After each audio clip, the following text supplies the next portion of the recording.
The top tools and apps for getting more work done from home. Working from home is a mixed blessing. On the one hand, you'll now have the freedom to work from the comfort of your own four walls. You can drink as much coffee as you like, and you don't have a commute. But on the flip side, you're surrounded by distractions. You can't easily speak to your colleagues, and you need to manage your time entirely by yourself.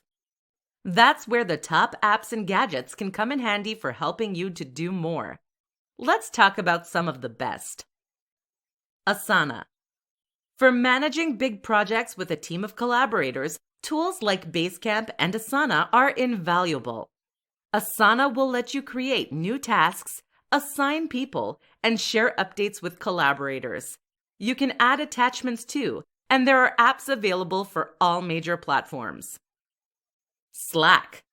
Slack is essentially WhatsApp for teams. Sending an email to ask small questions is time-consuming and certainly not optimal. So Slack exists to let you speak to colleagues as you might do by tapping them on the shoulder in a real office setting. Watch out though, Slack can be a time sink. Todoist.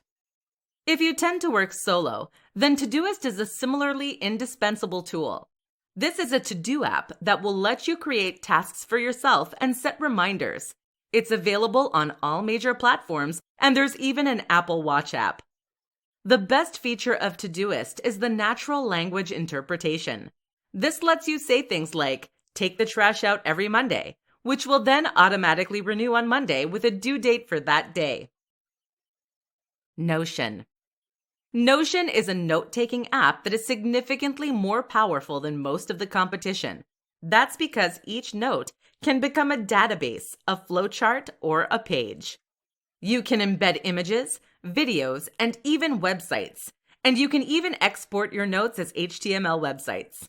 The whole tool is far more like a content management system in terms of what it can do, and many people refer to it as their second brain. Freedom.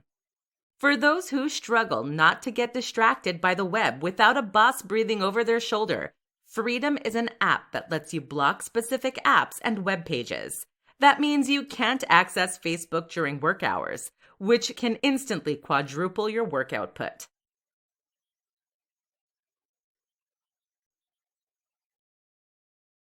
How to enter and stay in a flow state when working from home. Have you ever been working on a project when suddenly you find yourself falling into a perfect rhythm? After facing serious procrastination and resistance, all of that seems to fall away, and you find yourself in a perfect state of focus. That's when the real work gets done. Without distractions, you are able to stay on task and plow through what you need to get done. But there's more to it than that too. According to psychologists, flow states allow us to perform our very best work on a consistent basis. We can tap into reserves of productivity and even creativity that are normally inaccessible. So how do you get into this state?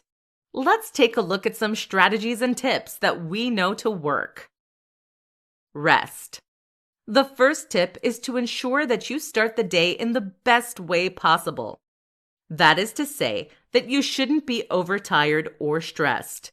Make sure that during your downtime, you rest properly so that you can return to work feeling recharged and effective. Sensory deprivation. Our brain has two attentional networks. There is one that is responsible for our internally directed attention, what we choose to focus on, and one that is dictated by external cues that grab and hold our attention. In order to stay on task then, you need to block out these things that would normally try to pull you away from work. That means a level of sensory deprivation, which you can often accomplish by listening to music or white noise on headphones. Using a large monitor can also help, as this will take up more of your field of view. Inspiration. What many people don't realize is that their productivity is determined more so by their emotion than by logic. In other words, you will find it easiest to be productive when you actually feel interested in and excited by the work that you're required to do. A great tip is to look at examples of the kind of work you intend to do in order to see how it looks best. Just start. Finally, a last tip is to simply start doing whatever it is you need to do.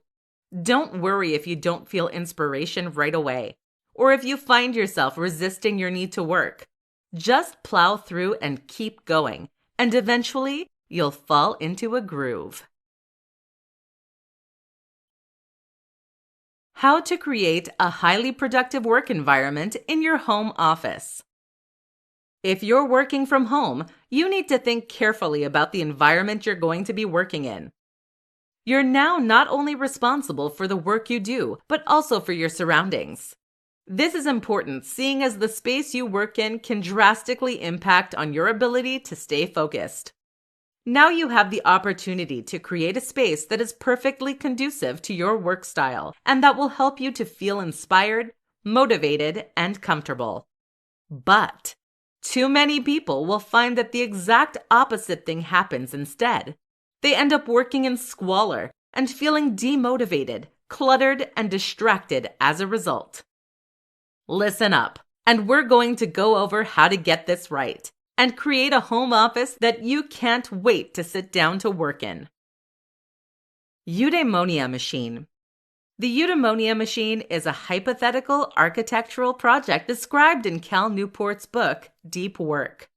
Here, Newport explains what the perfect space would be like in order to encourage focus and productivity. One of the key features of this space was a gallery of sorts including inspiring works and figures. Let's say that you're a writer then. This space might include a typewriter owned by a famous writer, a lot of impressive-looking books, or a quote from Shakespeare on a plaque. The idea of this is to help put you in the right headspace, to help you feel inspired and excited to get to work. Comfort. Another important thing for a home office is comfort. When you are uncomfortable, whether that's because the seat is awkward or the desk is the wrong height, this steals attention away from whatever you're doing. Invest in a comfortable chair, an ergonomic keyboard, and anything else that will improve your comfort. Physiology. Physiological factors play a big part in our mental state. Things like the level of lighting, the amount of background noise, or even the temperature can all impact on mood and well-being. Make sure you have precise control over these things. Even smells can affect the release of neurotransmitters that impact on mood. Tools. Of course, the right tools will play a big role in helping you to be more productive, as will creating a work zone that will make everything you need easily accessible from your one spot. How to deal with loneliness and social isolation when you work from home. If you have made the decision to work from home, then there is a good chance that you're someone who considers themselves to be an introvert. As such, you are probably more than happy to shut yourself away and to work on things you find rewarding. But even for an introvert, this can sometimes become a little lonely and isolating. And meanwhile, if you're an extrovert who has been forced to work from home through no choice of their own, it can be excruciating. In this presentation, we'll look how to deal with the loneliness and social isolation that comes with working from home. Find other ways to socialize. The first and most important way to ensure you don't go mad working from home is to try to find other ways to get your stimulation and engagement. For instance, if you're stuck at home with your family, you can take lunch with them in order to make the isolation a little more bearable. In fact, this is a huge upgrade. Instead of being forced to work alongside people you don't really know all that well, you are now spending time with people you actually love. You can also get on a video call with a friend or coworker using Zoom or Skype. For group video calls, a great app you could use is called House Party, which is available for iOS and Android devices. Work together on projects. If you're self-employed, then finding ways to work with others, especially friends, can make a big difference. Collaborating on a project with someone you get on well with is extremely rewarding, and it's a fantastic way to strengthen your friendship. Go out. Again, this isn't always possible, but where you can, why not go outside and work? Working from home doesn't have to mean working from home in the literal sense. All it really means is working not at the office. So why not take your laptop to a cafe and get some work done there? Or alternatively, why not work on a park bench and enjoy the sun on your face?